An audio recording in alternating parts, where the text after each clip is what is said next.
Bed of the heavens के एक और न्यू वीडियो में आपका स्वागत है। पिछले एपिसोड में हमने देखा था शयन फ्लावर सेट में पहुंचा था। वहां पहुंचने के बाद फ्लावर सेट की कर्ट लीडर और उसके फैंसी को हराने के बाद शयन उस बेड को जीत जाता है, जिसकी वजह से यूनियन अब इस फ्लावर सेट के लीडर बनने वाली थी। फ्लावर सेट के एल्डर्स जिसके बाद खुशी खुशी यूनियन को सेट लीडर डिक्लेयर करते हैं, पर यूनियन अचानक से बेहोश हो जाती है। अब आगे तो यह एपिसोड स्टार्ट होती है। यूनियन के बेहोश होने के बाद सभी लोग यूनियन को फ्लावर सेट के लीडर मेंशन में ले आते हैं। यूनियन अभी भी बेहोश थी, तो फर्स्ट एल्डर यूनियन को चेक करती है और यह चेकिंग बहुत ज़्यादा देर तक चलता है। पर इसके बाद जो इसका रिजल्ट आता है उससे सभी लोग और भी ज़्यादा शॉक्ड हो जाते हैं। फर्स्ट एल्डर बताती है सेट लीडर यानी कि यूनियन ग्रेनिवा की सारी डॉकी कैरी करती है, पर जो पुरानी सेट लीडर यानी कि ग्रेनिवा थी वह बहुत ही ज़्यादा स्ट्रांग थी और इसी वजह से उनकी जो डॉकी है वो यूनियन के लिए बहुत ही ज़्यादा स्ट्रांग है। यूनियन उस डॉकी को ना इस्तेमाल कर पा रही है, ना उसे कंट्रोल कर पा रही है और इसी वजह से यूनियन की बॉडी को इसके लिए बैकलेस झेलना पड़ रहा है। दो तरह की एनर्जी एक दूसरे से लगातार कोलाइड कर रही है, जिसकी वजह से सेक्स लीडर यूनियन की बॉडी में एनर्जी का एक तूफान मचा हुआ है। ये चीज़ बहुत ही ज़्यादा खतरनाक है और इसकी वजह से यूनियन के जान पर भी खतरा आ सकता है। फर्स्ट एल्डर निराश होते हुए कहती है मुझे माफ़ करना, पर मेरी जो स्ट्रेंथ है उसकी हेल्प से मैं से एक लीडर की बॉडी के अंदर की कॉन्फ्लिक्ट को ठीक नहीं कर सकती हूँ। अब यूनियन की जान पर खतरा की बात को सुनकर नारन यानरान बहुत ही ज़्यादा घबरा जाती है। वो तुरंत ही अपने टीचर के पास जाती है, उसके हाथों को पकड़ लेती है। तब यूनियन को भी होश आता है और फिर वो नारन यानरान को प्यार करते हुए कहती है लिटिल गर्ल तुम चिंता मत करो, तुम्हारी टीचर बिल्कुल ठीक हो जाएगी। पर यहाँ पर सिचुएशन बहुत ही ज़्यादा खराब थी, इसीलिए शयन कहता है फर्स्ट एल्डर क्या मैं इस प्रॉब्लम को ठीक करने के लिए ट्राई कर सकता हूँ। अब शयन क्योंकि एक हेवनली फ्लेम कैरी करता है और एक बहुत ही बड़ा अल्केमिस्ट है, इसीलिए शयन के लिए यह चीज़ पॉसिबल हो सकता है और इसी वजह से फर्स्ट एल्डर भी शयन को इसकी इजाज़त दे देती है। फिर सीन शिफ्ट होता है, आधी रात हो चुकी है, शयन यूनियन के पीछे बैठा है, ये प्रोसेस स्टार्ट करने के लिए पूरी तरह से तैयार है। कहता है यूनियन मैं अपने हेवली फ्लेम का इस्तेमाल करूंगा, हो सकता है तुम्हें इसमें थोड़ी तकलीफ हो पर इससे तुम्हारे बॉडी पे लगी हुई डोकी की वह सील हट सकती है। शयन यूनियन को बताता है क्योंकि शयन हेवली फ्लेम का इस्तेमाल कर रहा है तो यूनियन को अपने नर्व्स को थोड़ा कंट्रोल करना होगा, वरना शयन के हेवनली फ्लेम से वो नस ब्लास्ट भी कर सकते हैं। सारी बातें समझाने के बाद शयन अपने हेवनली फ्लेम को यूनियन के बॉडी में डालता है। ये प्रोसेस स्टार्ट होता है, शयन मल्टीपल हैंड साइंस करता है और इससे धमाके होने लगते हैं, जिसको देखकर नालन यानरान घबरा जाती है। नालन यानरान सिचुएशन जानने के लिए तुरंत ही अपने टीचर की ओर भागती है, पर फर्स्ट एल्डर उसे रोक देती है। हम लोग शयन को देखते हैं जो कि फाइनली यूनियन के बॉडी में उस लेवल तक पहुंच चुका है जहां पर ग्रेनी हुआ का डॉकी सील किया गया है और यहां पर एनर्जी के टकरार से सच में एक बहुत ही बड़ा बवंडर बचा हुआ है। स्टन अपने सोल को यूनियन के उस एनर्जी सी तक पहुंचा दिया है और इस भवंडर को अपनी आंखों से देख रहा है। कह रहा है जितना मैंने सोचा था हालत उससे ज़्यादा खराब है।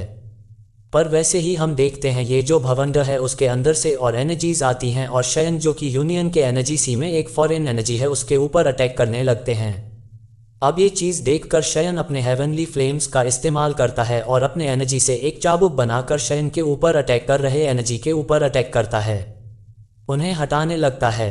पर तब हम देखते हैं इस चीज़ से यूनियन को बहुत ही ज़्यादा प्रॉब्लम होने लगती है।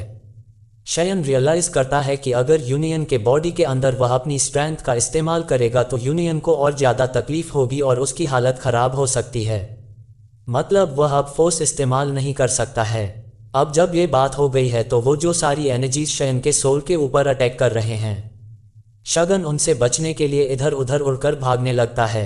एनर्जी शयन को मारने के लिए उसका पीछा करते हैं। शयन भागते हुए इस चीज़ को समझने की कोशिश करता है, प्लान करता है कि आखिर वह यहाँ पर क्या कर सकता है। शयन अपने आप को बचाने के लिए अपनी एनर्जी यूज़ करता है, क्योंकि शयन कोई भी अटैक पावर इस्तेमाल नहीं कर रहा है, इसी वजह से शयन की इस एनर्जी से यूनियन को तकलीफ नहीं होती है। पर तभी शयन रियलाइज़ करता है कि अचानक से अपने आप शयन के बॉडी के अंदर का बोन चिलिंग फ्लेम बाहर निकल गया है। और जो भी एनर्जीज शेन के ऊपर अटैक कर रही हैं उनको रोकने के लिए शेन के चारों ओर अपना एक बैरियर बना दिया है। जो भी एनर्जीज शयन तक आ रही हैं वह बोन चिलिंग फ्लेम के कांटेक्ट में आते ही जम जा रही हैं और इस तरह से शयन एनर्जी से पूरी तरह से सेफ हो गया है। ये चीज़ शयन को इन एनर्जी से बचा भी रही है और इसकी वजह से यूनियन को कोई तकलीफ भी नहीं हो रही है। शयन बड़ा खुश हो जाता है। शयन को यह आइडिया भी आता है कि क्योंकि यह बोन चिलिंग फ्लेम इन एनर्जीज के ऊपर भारी पड़ रही हैं और इनको अच्छे से मैनेज कर पा रही हैं, तो शायद बोन चिलिंग फ्लेम की एनर्जी का इस्तेमाल करके वह इस भवंडर को तोड़ सकता है। अब इसी वजह से वह बिना कोई भी समय गवाए तुरंत ही भवंडर के ऊपर बोन चिलिंग फ्लेम का एक एनर्जी बॉल से अटैक करता है। जैसे ही बॉल उस तूफान के अंदर एंटर करती है, बोन चिलिंग फ्लेम की एनर्जी से यह पूरा दाव की एकदम से जमने लगता है। देखते ही देखते ये पूरा तूफान ही बोन चिलिंग फ्लेम की ठंडक से एक जगह पर फ्रीज हो जाता है। तबाही अचानक से रुक जाती है। अब क्या था, शयन को बस इस भवंडर को डिस्ट्रॉय करना था। अगले ही पल सेन चुटकी बजाता है और इसी के बाद हम देखते हैं आइस से जमी हुई उस टोर्नेडो में क्रैक्स आते हैं और जैसे ही वह ब्लास्ट करता है ग्रेनिवा का लगाया हुआ डॉकी का वो सील्ड उसी वक्त डिस्ट्रॉय हो जाता है और जो भी यहाँ पर तबाही मची थी वह सब शांत हो जाती है और सारी एनर्जी बिल्कुल ही स्टेबल हो जाती है। फिर हम लोगों को यूनियन का वो दावकी ट्री दिखाया जाता है जो कि प्योर एनर्जी से पूरी तरह से भर जाता है। ये बहुत ही ज़्यादा स्ट्रांग एनर्जी थी। पर फिर जब रियल वर्ल्ड का सीन दिखाया जाता है हम देख सकते हैं शयन और यूनियन के चारों ओर यूनियन की डॉकी पूरी तरह से फैली हुई थी। यह इसका प्रूफ था कि सील टूट चुका है। शयन भी राहत की एक सांस लेता है। यह एनर्जी नालन यान फर्स्ट टेल्डर किलिन इन सभी लोगों तक पहुंचती है। इस एनर्जी को देखते ही सभी लोग समझ जाते हैं कि शयन सक्सेसफुल रहा। तुरंत ही भागते हुए वह लोगों के पास आते हैं। नलन यान रान जो कि परेशान थी खुश होते हुए कहती है, टीचर और मास्टर शयन आप ठीक तो हैं? किन भी अपने मास्टर से पूछती है, मास्टर शयन आप ठीक हैं? शन बताता है, हाँ मैं बिल्कुल ठीक हूँ। यूनियन बताती है, मुझे ऐसा फील हो रहा है जैसे मेरी पूरी बॉडी एंडलेस फाइटिंग एनर्जी से भर चुकी है। अब मुझे महसूस हो रहा है कि मैं इन एनर्जीज को कंट्रोल कर सकती हूँ, पर फिर भी इन एनर्जीज पर फुल कंट्रोल के लिए मुझे थोड़ा और समय लगने वाला है। तभी शयन अपने स्टोरेज रिंग से एक पिल निकालता है। कहता है, यूनियन इसके अंदर कुछ पिल्स हैं जिसके अंदर मेरे हेवनली फ्लेम्स की पावर है। जब तुम ग्रेनिवा का दाव की रिफाइन करोगी तब उस वक्त तुम इन पिल्स को खा लेना। ये तुम्हारे दाव की रिफाइनिंग प्रोसेस को और ज़्यादा स्पीड अप कर देगी। यूनियन बहुत खुश हो जाती है। खुशी खुशी उन पिल्स को रख लेती है। शयन को थैंक यू कहती है। शयन ने एक बहुत बड़ी हेल्प करी। इसकी वजह से एल्डर भी शयन को थैंक यू कहती है। हाथ जोड़कर ग्रीट करते हुए कहती है, मास्टर शयन आपकी ग्रेटनेस, आपकी काइंडनेस हमेशा हम हमारे दिल में याद रखेंगे। शयन भी स्माइल करते हुए उनको ग्रीट करते हुए कहता है, आप बहुत ज़्यादा पोलाइट हैं। पर तभी शयन को रियलाइज होता है कि शगन का बोन चिलिंग फ्लेम जो कि अभी तक शेयर से रेजिस्टेंस दिखा रहा था वो सारा रेजिस्टेंस खत्म हो चुका है। जिसके बाद तुरंत ही कहता है, ग्रेट एल्डर मेरी एनर्जी भी ब्रेक थ्रू तक पहुंच चुकी है। मुझे ब्रेक थ्रू करने के लिए एक शांत जगह की ज़रूरत है। क्या आप मुझे वह शांत जगह प्रोवाइड करा सकते हैं? फर्स्ट एल्डर भी कहती है, शयान आप हमारे मेहमान हैं, आप जो चाहेंगे आपको वह ज़रूर मिलेगा।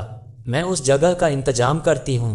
जिसके बाद सीन शिफ्ट हो जाता है और हम लोगों को फ्लावर सेट का एक बहुत ही ज़्यादा खूबसूरत एरिया दिखाया जाता है। यहाँ पर फ्लोटिंग रग्स थे और चारों ओर खूबसूरत फ्लावर्स फैले हुए थे। इस जगह पर बहुत ही अच्छी खुशबू आ रही थी। शयन अपना ब्रेक थ्रू करने के लिए बैठ गया था और किलिन उसको किसी भी प्रॉब्लम से प्रोटेक्ट करने के लिए गार्ड कर रही थी। जिसके बाद शयन बोन चिलिंग फ्लेम को निकालता है और फिर उसकी एनर्जी शयन के फोरहेड में एंटर करती है। शयन मुस्कुराते हुए कहता है, ओल्ड फ्रेंड इस दिन का मैं बहुत समय से इंतजार कर रहा था। बोन चिलिंग फ्लेम के फोरहेड पर एंटर करते ही शैगन बोन चिलिंग फ्लेम के स्पिरिचुअल वर्ल्ड में एंटर करता है। इस जगह पर बोन चिलिंग फ्लेम के बहुत सारे पार्टिकल्स इधर उधर उड़ रहे थे। शैगन बोन चिलिंग फ्लेम तक जाता है और उसकी ओर अपने हाथों को बढ़ाता है। उसे अपने मन के अंदर ही कहता है, बोन चिलिंग फ्लेम इतने सालों तक तुम और मेरे टीचर कंटलेस्ट नंबर ऑफ टाइम मेरी मुसीबतों में मदद करें। मुझे याद है जब टीचर भी यहाँ पे नहीं थे तब मैं हमेशा तुम्हारा प्रोटेक्शन फील कर सकता था, तुम्हारे प्रोटेक्शन की गर्माहट, और इसीलिए मैं आज तुमसे ये कहना चाहता हूँ कि भले ही आज मैं तुम्हें रिफाइन करने वाला हूँ पर अभी हमारा रिलेशन पहले की तरह ही होगा। तुम मेरे सीनियर थे और मैं तुम्हें सीनियर की तरह ही ट्रीट करूंगा। हम लोगों ने एक साथ मिलकर बहुत सारे बड़े बैटल्स लड़े। उस वक्त मैं तुम्हारी फुल स्ट्रेंथ को इस्तेमाल नहीं कर सकता था, पर आज के बाद हम लोग एक साथ मिल चुके हैं और इसी वजह से अब हम लोगों के ऊपर आंच उठाने वाला कोई भी नहीं होगा। मेरे दोस्त, चलो एक बार फिर से एक साथ मिलकर फाइट करते हैं और हमेशा के लिए एक हो जाते हैं। कहते हुए शयन रिफाइनिंग स्टार्ट करता है और बोन चिलिंग फ्लेम भी शगन के बॉडी के अंदर एंटर करने लगता है। पर इसी बात के साथ बैटर थ्रू द हेवंस का ये वीडियो इसी जगह पर खत्म हो जाता है। तो मेरे दोस्तों, आप मुझको बताओ कि आपको यह एक्सप्लेनेशन कैसा लगा। वीडियो अगर आपको पसंद आया है तो इसके ऊपर एक लाइक जरूर कर देना। इसकी नेक्स्ट वीडियो आपके लिए बहुत जल्दी से चैनल पर अपलोड कर दी जाएगी, तो कमेंट करके बताना कि वीडियो कैसा लगा। चैनल को सब्सक्राइब नहीं कर रखा है तो सब्सक्राइब करके बेल आइकॉन ऑन कर लेना। नेक्स्ट वीडियो और भी ज़्यादा इंटरेस्टिंग होगी। तो मिलता हूँ मैं आपसे थोड़ी देर बाद। तब तक के लिए take care, bye bye and thanks for watching.